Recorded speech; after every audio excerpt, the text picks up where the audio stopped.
When did you meet Mickey Stevenson?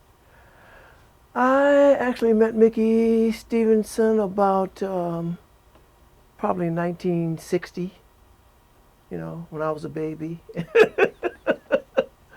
But he came to Motown. He actually came uh, wanting to be an artist. And I had seen Mickey many times before because Mickey was in a group called the Hamptones that sang with Lionel Hampton. And they were probably the only professional group in our circle. The rest of us, we would be playing, like doing little amateur shows at the Madison Ballroom and stuff like that in Detroit. And then the Hamptones would come on and they were professionals. And Mickey was in that group. And I saw him long before I met him. But he came to Motown in 1960 or around that time wanting to be an artist and sing. And so Berry listened to him and he didn't think he was going to make a good artist, but he liked Mickey's demeanor. And so Mickey ended up becoming our first A&R director at Motown. And for those of you who perhaps do not know what A&R means artist and repertoire, which means that Mickey was the one who doled out the studio time for you going in to record the artist that you wanted to record at that time if you were a producer or a writer or something like that. And Mickey coordinated all that. And Mickey also, he did one of the most dynamic things that's ever been done at Motown, in as much as Mickey was the one who put the Funk Brothers together. Mickey went around to little clubs in Detroit and one by one gathered the guys who became the Funk Brothers. And they were like an awesome band. And they played on almost every Motown record ever in the early days of Motown. So Mickey is responsible for putting that group together. And that is very, very, very significant to the history of Motown. Which artists did he interview and audition and bring to Motown? Well, the artists that Mickey brought to Motown, probably the most famous of them would be Martha, Martha Reeves, because Martha used to be Mickey's secretary, and how Martha really got her break in singing was Mickey and Marvin Gaye wrote a song called "Stubborn Kind of Fella," and Mickey was the one who turned Marvin around to become the Marvin Gaye that we knew, because prior to that, Marvin was singing like standard tunes. That's what he wanted to be. Marvin wanted to be Nat King Cole or somebody like that. And that was his dream of becoming a singer like Nat King Cole and whatever. Marvin could actually sing anything. He was one of the greatest singers ever in history. He was one of my favorite people to ever work with as an artist. Aside from just being my brother and hanging out with him every day, he was one of my favorite artists ever. But Mickey was the one who convinced Marvin to start singing rhythm and blues. And he and Marvin wrote this song called "Stubborn Kind of Fella." I guess it was probably about Marvin, because Marvin was a stubborn kind of fella. And they recorded the song on Marvin, and it was his first big hit at Motown, "Stubborn Kind of Fella" on Marvin Gaye. But Martha was Mickey's secretary, and Mickey got her and the two girls that she was singing with on the side to back Marvin up on his records. And that's how Martha Reeves actually got her break in going into the studio. So, you've been friends with Mickey for... We won't even say how long I've been friends with Mickey, because we're not going to go back that far. But, Mickey's been my brother for a long, long, long time. We'll just put it like that. You said Berry liked Mickey's demeanor. Is Mickey talking fast? That whole thing that Mickey does back in those days? Mickey has always been a good talker. Mickey's what you call a convincer. You know what I mean? As far as convincing people to do what he feels like they should be doing. And most of the time, when he convinces people, it's been for their betterment, But Mickey has always been able to talk, to be a convincer, and I think that's what Berry saw in him, and that's why he became our first A&R director. You've written songs with Mickey.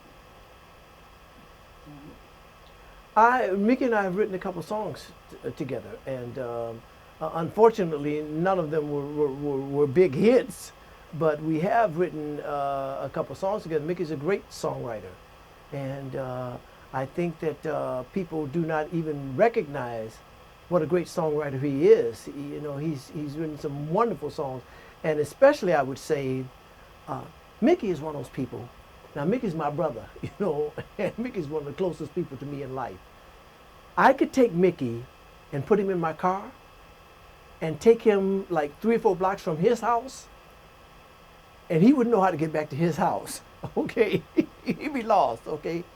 But he can recite My Fair Lady. He can tell you all the dialogue, all the songs. He can recite Oklahoma. You know what I mean? so that's his genius. You know, he is such a musical person, and he's such, his forte, more so than even recording, is Broadway and plays and like that, you know. And I'm not kidding. That brother can recite My Fair Lady, you know, and tell you every song and all the lyrics. He and I have battles sometimes, you know, because I know a lot of old songs too. We have to see who remembers what came next. What was the next verse on said song that was written by Cole Porter? You know what I mean? But he knows all that stuff. And you've done some plays with Mickey? I have been involved with some plays. See, when it comes down to producing the plays and all that, I've always left that to him. I've been involved with him in doing some plays, but basically what I've done is written some songs for them and you know, gone to rehearsals and stuff like that to kind of, you know, do the song production and like that. But for the overall play, you know, he's the man. How do you feel about Mickey being honored as an unsung hero? I think that it's a wonderful thing that Mickey's being honored as an unsung hero. I don't really understand him even being an unsung hero, but I do know that he has not received his props as someone who has contributed so much to the musical world. So I'm very happy that he is being honored. What kind of golfer is Mickey? Well, Mickey, see, we all, when it comes down to golf, we all are kind of like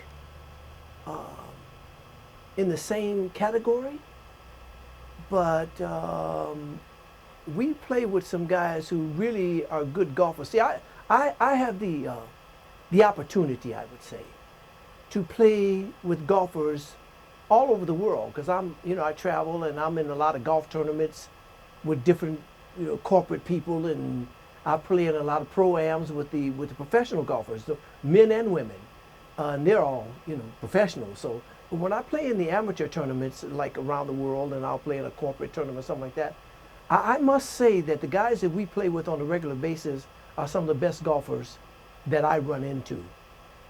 And Mickey is one of the best ball strikers that I know. I tell him this all the time. Mickey strikes the golf ball like a professional, and he can hit every club in his bag. See, for an amateur golfer to be able to hit every club in the bag, I mean, the long irons, the short irons, the fairway woods, the driver, like that, not many people are that skilled amateur golfers, But Mickey can hit every club in the bag, and I mean really hit it. He and probably Berry Gordy the fourth, we call him B4, are probably the best two ball strikers as amateur golfers that I think I know. Take me back a minute to when the foursome on the golf course in Detroit was you, Mickey, Marvin, and Robert. Was it Robert Gordy? Mm-hmm. Tell me about how, just describe that madness, that fun thing. Well, Robert Gordy, who is an excellent golfer also. Robert Gordy and Harvey Fuqua, God rest his soul. Harvey just passed. But Robert Gordy and Harvey Fuqua were the instigators for Motown golf. They were the first two guys at Motown to start playing golf. And they introduced the rest of us to golf. So we all kind of started out, like a year or so, 2 years apart from playing golf. But we used to have some awesome competitive golf matches. There would be, we'd have 3 or 4 groups of 4 guys apiece on the golf course. We started on a little golf course in Detroit called Palmer Park. And, Marvin Gaye would be there, Berry Gordy himself, and Robert Gordy, and Harvey Fuqua, and Ronnie White, who was a golfer. Ronnie White was one of the Miracles, and he was a golfing fanatic, and Obie and Duke and Lawrence of the Four Tops. We just had a golfing thing happening after Robert and Harvey introduced us to golf. And not only in golf, we the guys at Motown, we were competitive with each other in everything you can think of. Tiddlywinks, you know what I mean? Because we just had that competitive thing going. And we still have it. We still have that same kind of competitive thing going with each other. I mean, we relish beating each other at anything we can beat each other at, or any game that we're playing, we relish beating each other. So it's beautiful, and it's fun, and it's loving. You like to gamble with that stuff. I know, because I have a bracelet that I bought with. You had to pay me a debt. We had some gambling thing. I don't know. I can't remember now what we bet on. You lost. I won. I bought an ankle bracelet. So who wins when you and Mickey play golf? Well, I would say that Mickey beats me more than I beat him. I beat him sometimes, I beat everybody sometimes, and everybody beats everybody sometimes. The most consistent winner is Berry Ford. He's the most consistent winner among us. But we all beat each other, I would say that Mickey beats me more than I beat him. But, sometimes I get him. Well, Berry Ford is about 12 compared to the rest of you, isn't he? He's very young. Well, Berry Ford, yes, actually Berry Ford was a little boy when we first started playing golf. But, he grew up to be the best golfer among us. And he can really, really, really play. And but like I said, we're all pretty good golfers, because I play golf with guys all over the world. And I would put our group against any of them. Tell me a funny story about Mickey. I think that probably the funniest story that I could probably tell you about Mickey, I have already touched on, with his sense of direction. There are golf courses that we play, that we have played 1,000 times, okay? And Mickey, after we finish playing the first hole, he don't remember where the second tee is, because, Mickey's mind is cluttered, I think, with music and that musical stuff and music business and plays and things like that. Because, like I said, when it comes to that stuff, he's a genius. But when it comes to direction, it's over. I probably could take him somewhere in his house, and he might not be able to find his way back to the living room. You know what I mean? Because he just doesn't know. He just doesn't remember that stuff. Fill in the blank. Mickey Stevenson is? Mickey Stevenson is my brother, and I love him with all my heart. He is one of the closest people to me in life. And I am very, very happy that I get the chance to spend my life with him and be with him like we are, as much as we are. And so I think that one of the wonderful things about the Motown men, those of them, or those of us who have gone, who have passed on, we have that same brotherhood. And those of us who are still here share that same brotherhood that is irreplaceable. it's like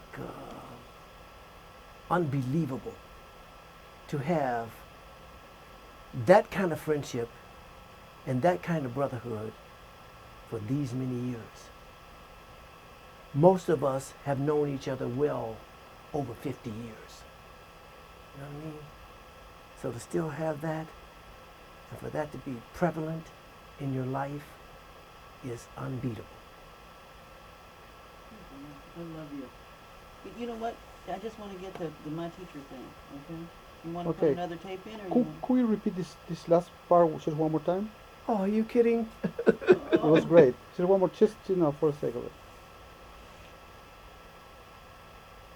I don't even remember what I said. That was just right off the cuff. I mean, that wasn't. I You know what I led mean? you in by saying fill in the blank, Mickey Stevenson is, and you said he's my brother, and he's... What was wrong with that? I mean, why Yeah, do you what want to was- do that Just again? one more time, because when you start talking like that, I just zoom in. I want to get you just on the really close up because it was very intense. You want to get me closer than that? No. I want to get you the way you are right now. I was a little bit farther, Oh, and then I want to get the drama. that's real close right there. Yeah, well, that's where the drama is. Right. Okay, So, Just let's try. If it doesn't work, doesn't work. Don't worry. okay. Mickey Stevenson is my brother. He is one of the closest people to me in life. And I feel very blessed because the Motown men, those of us who have passed on, we all had that. Those of us who are still here, we still have that. We have a friendship and a closeness and a brotherhood that goes beyond explanation. It's hard to even tell you in words what it is and how it is. But it's beautiful. I mean, it's something, and to have had that kind of closeness and still have that kind of closeness when most of us have known each other over 50 years. That's incredible. That's unbeatable. yeah. Both were good. That was. Both I were think good. the second one was better. Yeah. The second one could be better, but when I get in the studio, You can edit I'm it going back to do and the forth. difference. Yeah. Okay. You Shall we wanna keep put rolling? in another tape? Or No, you just do an hard drive, baby. I mean, I know. I'm sorry. No tape. We're doing HD you right know, I here. jumped in the Wayback Machine there for a minute. We don't have tape anymore. We have digital. Yeah. Okay, let's put actually like this, and Slated or however you do it now. And modern Hold on a day second. world. Do you want me that close for what you're getting ready to ask me now? no. I No. don't think so. No, this Okay. is No. a television shot. Happy Not with the- that? Wider? Uh, Nacho, could you activate the mixing mode again? Yeah. It went sleep. you went to sleep because nobody was doing it. Well, because probably the song ended it. Yeah. Yeah. Okay. Okay, Here we go. we are rolling. I'm Smokey Robinson, and my favorite teacher was Looking at you or looking at the camera? looking at dead at the camera. I'm Smokey Robinson, and my favorite teacher, in fact, I'm not going to say my favorite teacher because I had so many favorite teachers. I'm a person who loved school. While I was going to school, I loved school. And all you young people out there listening to this, I want you to know that it's good to love school. School is your friend. School is your helpmate. School is your ally. School is the best thing you can do with your young life. But one of my favorite teachers was a teacher named Mrs. Campbell. And I had her in first grade. And there was a class, I went to Dwyer Elementary School in Detroit. And we had a class called Auditorium. And in the auditorium, we gave little plays, and I was in the glee club and what have you. And Mrs. Campbell was doing a play with the kids about Uncle Remus. For those of you who don't know who Uncle Remus was or is, Uncle Remus is an old black gentleman who is folklore. And he told all the kids how the animals got to be how they are, why the pig has a curly tail, why the monkey climbs a tree, why the chicken has a beak, you know. And So we were doing this play about Uncle Remus, and I was playing the part of Uncle Remus. And Mrs. Campbell had written a little melody on the piano that she played before the play started and at the end of the play. And I went to her and I asked her if I could write some lyrics for that. And she said, oh yeah. She said, go ahead, baby, write some lyrics for it. And I did. And I wrote the lyrics for it, and she liked them so much she let me sing them at the beginning of the play and at the end of the play. And my mom was in the audience, and you would have thought that I was Cole Porter or Irving Berlin or somebody like that. So Mrs. Campbell will always be in my heart.